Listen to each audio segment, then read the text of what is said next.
Hello to all of you wonderful moms out there. This is episode 24 of the Solve for Mom podcast. I'm your host, Anoki Kapasi.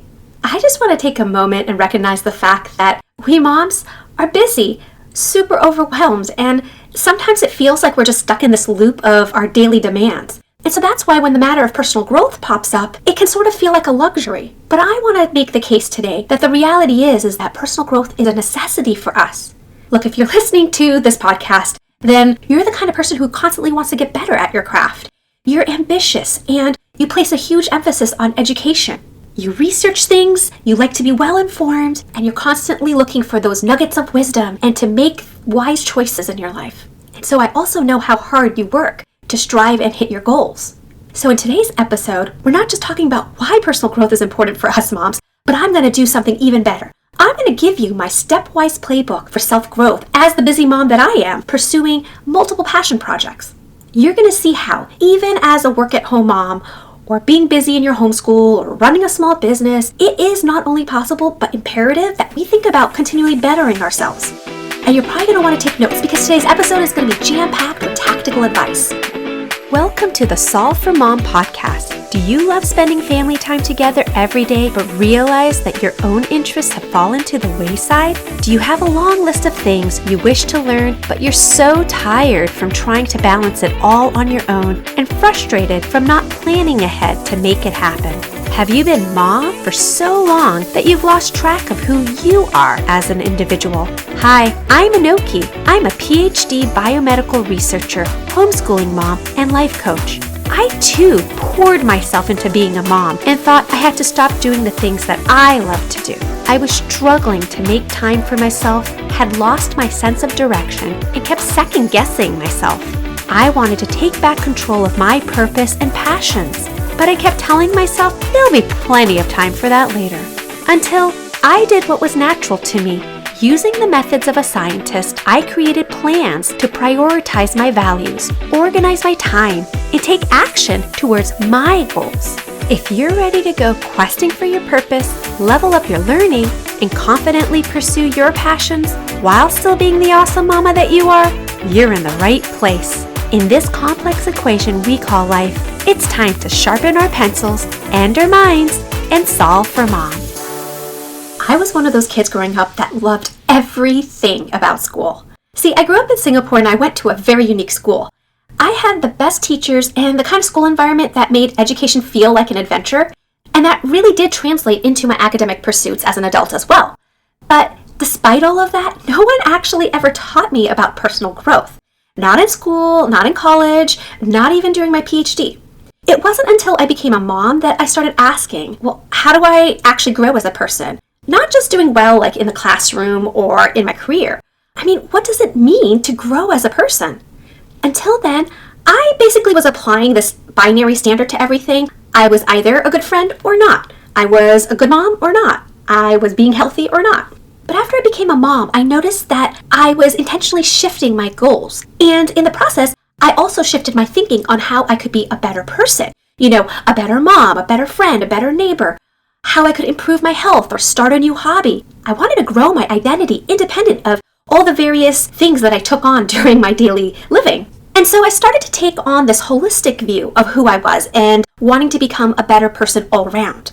And that's why I'd like to encourage you too, to sort of take on that holistic view of who you are and start to examine different facets of your life and see where you can make some improvements. Now, as a busy mom, we are doing so many things. And so why is it important for us to invest in our own growth?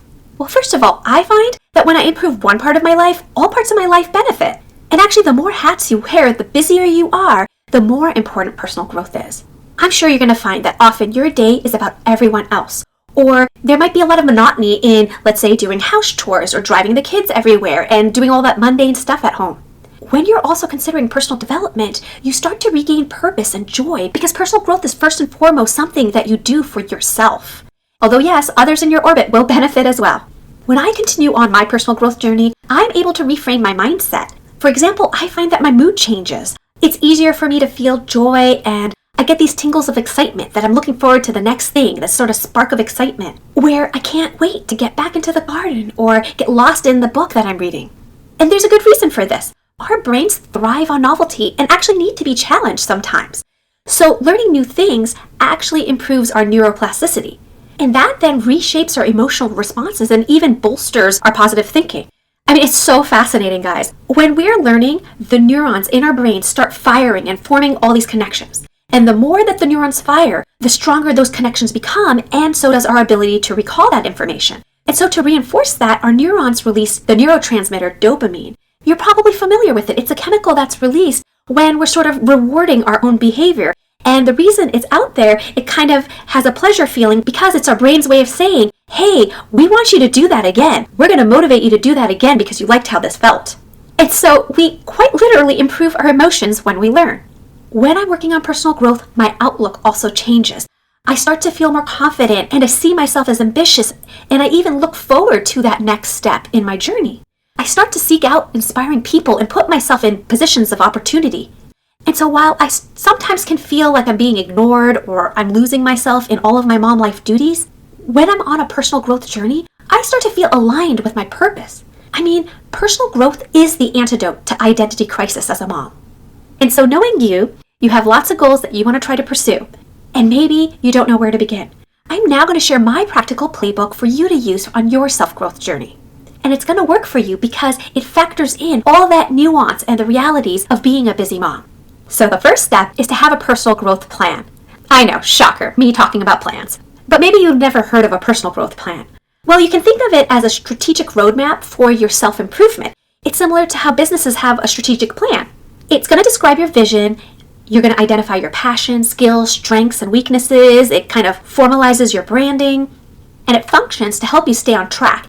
And it's going to strategically help you bridge any gaps that you might have. And further, it's going to help you define your goals and the steps that you're going to take to achieve those goals. Well, if you've been listening to my podcast for any length of time, then you know that this is exactly what a life plan is. So life planning is essentially your personal growth plan. Now, this isn't a step you can skip. It's really important to have this because you need to know what your long-term vision is. What is your destination?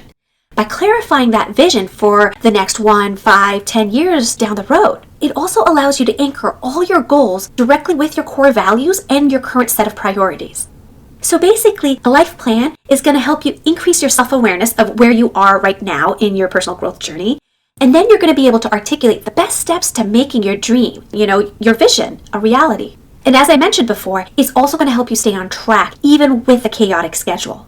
You know how sometimes we set a goal or have a New Year's resolution, and then we start drifting, where we're not actually being intentional about pursuing the goal. We just kind of stated it, and then we're like, okay, now what?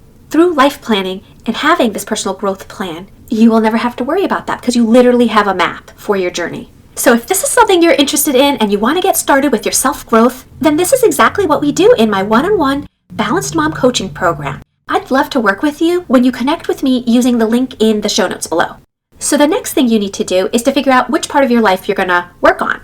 The thing is that we moms juggle multiple roles, and we can sometimes forget how many hats we take on as a working mom. So this step helps us delineate all of that and not feel overwhelmed. Otherwise, you're going to feel like you have to work on all these different parts of you all at once. And that's really not the case. I generate this list essentially by thinking about all the roles that I take on. Your key roles could be, for example, being a mom or an entrepreneur, a partner, a community member. You get the idea. It's really helpful to organize them into pillars. For example, I use 3 pillars. I have a pillar for my personal life, which includes my roles, for example, as a wife, a mother, a daughter, a friend, a neighbor. So my professional and financial pillar would include my roles as a scientific researcher or an industry consultant, a homeschooling teacher, a small business owner, a podcaster, a life coach. And then I like to include a pillar for my mind, body, spirit, for example, being a gardener, a runner. So the third step is to create one long-term goal per pillar. Now don't feel like you have to work on all of these pillars at the same time. What you really want to do is make the process as simple as possible. And I'm very sure that this playbook is going to do that for you. By concentrating on one long-term goal at a time, you are going to eliminate your decision fatigue that we moms often face. Like me, I'm sure you want to be great at a million things. When I walk through the self-help section of a bookstore, I can't help but pick up every book. And I am a total online course junkie. When I know that I'm concentrating on a very specific goal, then it filters out all the other noise, and I can really, in a focused way, work and make significant progress in that area. There's a couple different ways you can decide on what area to focus on. One approach is to think about a part of your life that you feel a bit weak in and that you want to shore up a bit more. Or on the flip side, another approach would be to look at an area of your strength. And having that lifelong learner mindset, you know that you can always strive to do that 1% better. Or a third way is to think about something that you're really curious about and you've always wanted to try and making it your goal to actually try that thing. And again, life planning is going to be huge here because it's going to help you identify your strengths and weaknesses or things that you are curious and passionate about. Then the fourth thing you want to do is to take your long-term goal and break it up into smaller short-term goals. And these are going to be like stepping stones to your big long-term goal. They're going to be smaller, actionable steps. And the important thing here is to really just get started. And so if you can make that first goal like a micro goal, then it's going to be more likely to get that win. And one, increase your confidence that you can make progress. And two, get you over that hump of actually starting something. And have you heard of the Zeigarnik effect? It's this phenomenon where your brain can't handle unfinished tasks. Like it kind of hates it. And so if you're faced with two tasks or goals, but you've made some progress and started one of them, there's a higher chance you're going to complete that one over the one that you haven't even started. And so that's why small wins keep you super motivated. So I hope by now that you see there's a science-based reason for each of the steps that I always teach about.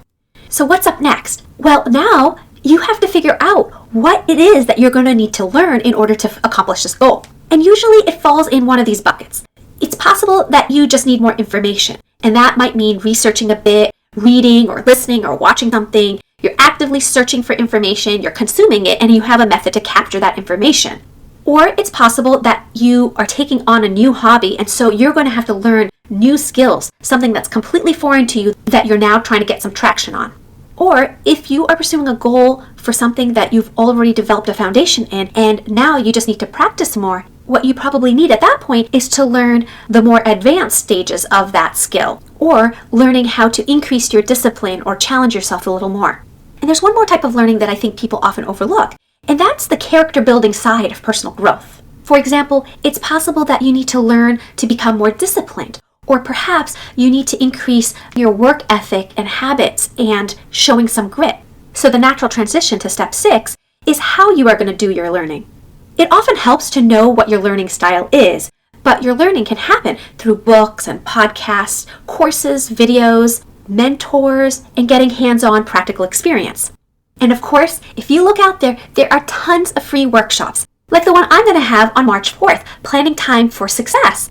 That'll be a great place to start at the beginning of any personal growth journey because it's all about how you can make the time so that you can pursue self-growth. With your mode of learning, I also want you to be specific about the logistics. Where are you going to do this learning? When are you going to do it? How long? It really helps to block in that time. And remember, you can even make progress in just 15 minutes a day. It really does all add up.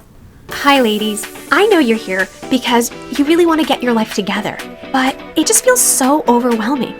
See, I get it. You know that you need to find more time and plan your days out and get a little more organized so you're on top of things. But you're also thinking, I can't do this because it's going to take forever.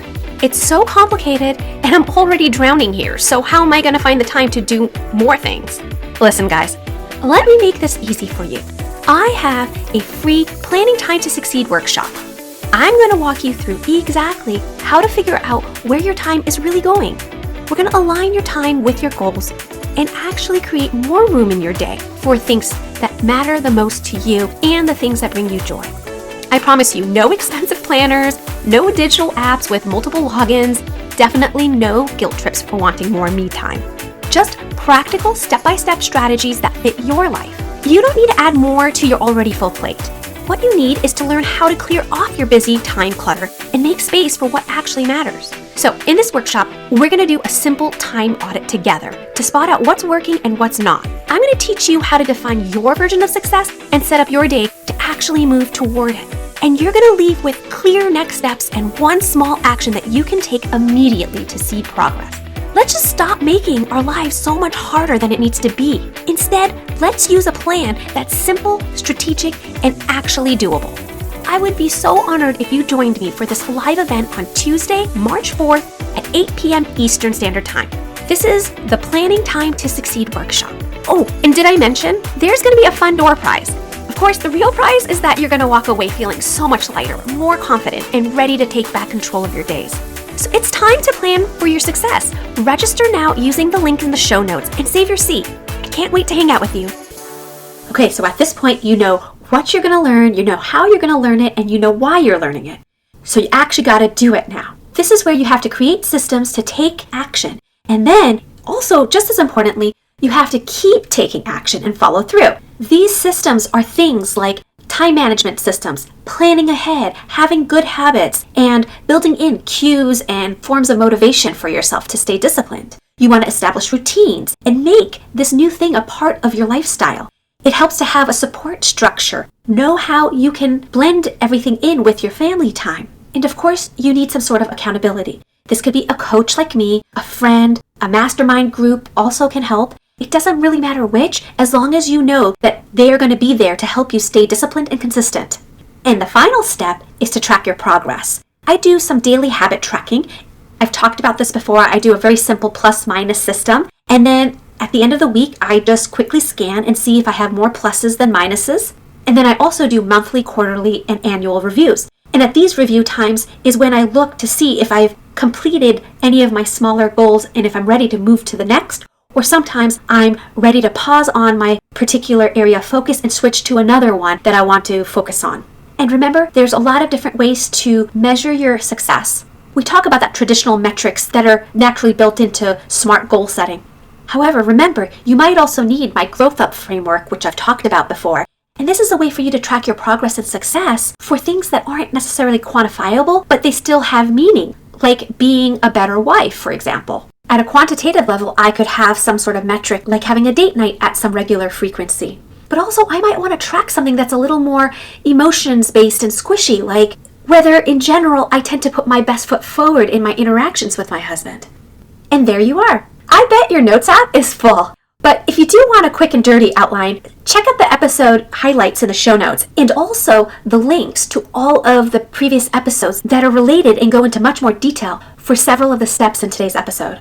So, the 8 steps of my personal growth playbook for busy moms is 1, use life planning as your personal growth plan. Then 2, identify your key roles and set one long-term goal for each area of focus. Then, within there, step 4 is to break the long-term goals into smaller, shorter goals that sort of serve as milestones that you can progress along. At this point, in step 5, you're going to figure out what you're going to need to learn, whether it's a new skill or build knowledge or better ways to practice. And then step 6, planning out the logistics and the mode of learning. And then in the last 2 steps, you're going to want to create systems in order to support your effort. And 8, track your progress. This could be at whatever frequency you feel comfortable doing, and that range could be from daily all the way through to annually. Now, it might feel like I threw a lot of information at you, but honestly, this playbook is going to save you so much time, and you're no longer going to have to fumble through any of this. You know exactly what to do. But I don't want you to feel overwhelmed, and so if you're trying to figure out how you're supposed to start, then here's what to do. And this is going to take at most 15 minutes a day. Today, pick one pillar that you'd like to focus on and write one long-term goal. Tomorrow, take that long-term goal and break it into smaller steps. And very importantly, commit to starting that goal the following day. And if you want a fun, free event to just kickstart all of this personal growth, then come and join my free Planning Time for Success workshop, where we're going to map out your time using a values-based method. And the fun part is we're going to do this alongside other high-achieving moms like you. So check out all the details in the show notes below. And I'll see you at next week's episode of the Solve for Mom podcast. I hope today's episode will help you create time and freedom to pursue something you love to do. If you enjoy this show, please subscribe and tell other ambitious mamas about it. Who knows, you might even make a new friend by sharing a tip. It's all free. By the way, it would be amazing to hear what you think about the show when you leave a review. After all, my passion is to make this a great experience for you. Thank you for making my show a part of your day. I'll see you next week for another episode of the Solve for Mom podcast with Anoki Kapasi.